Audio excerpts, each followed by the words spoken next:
Committee গোটেই অসমতে নতুনকৈ ফৰ্মেশ্যন হ'ল। এতিয়া পঞ্চায়ত নিৰ্বাচনত আমি ধ্যান দিছোঁ আৰু 26ৰ নিৰ্বাচনত কংগ্ৰেছৰ যিখিনি অহংকাৰ, কংগ্ৰেছৰ যিবিলাক কাজকৰ্ম, এইবিলাকক পাব্লিক তেখেতসকলকো গ্ৰহণ নকৰে। নামনি অসমত মেইনলি কংগ্ৰেছ আৰু আমাৰ মাজত যুদ্ধ হ'ব, যিয়েই নকওক।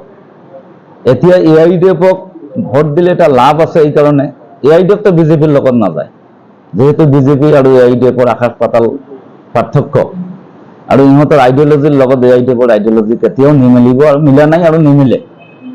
গতিকে আমি আমাৰ এককভাৱে চৰকাৰ কৰাৰ ক্ষমতা নাই। ৰাজ্যক মই আহ্বান জনাইছোঁ গোটেই অসমত, আজি AIDF-ৰ বিধায়ক যদি নিৰ্বাচিত হয়, এটা সুবিধা হ'ব পাৰ্লিয়ামেণ্টত আৰু বিধানসভাত কমচে কম মুছলিমৰ হৈ মাত মাতাৰ এটা চেষ্টা কৰি আছে আৰু কৰি থাকিব। এইখিনি কংগ্ৰেছক বিধায়ক বনালে কংগ্ৰেছে কেতিয়াও বিধানসভাত আৰু পাৰ্লিয়ামেণ্টত নকয়, কাৰণ তেখেতসকলৰ উভয় সম্প্ৰদায়ৰ ভোট লাগে। যদি মুছলিমৰ হৈ কথা কয়, হিন্দু ভোট মাইনাছ যায়। আকৌ হিন্দুৰ হৈ কথা ক'লেও এতিয়া তেখেতে হিন্দুত্ববাদ জাহিৰ কৰি আছে কংগ্ৰেছে গোটেই ভাৰতবৰ্ষত, আপোনালোকে গম পাই, আমি দেখি আছোঁ।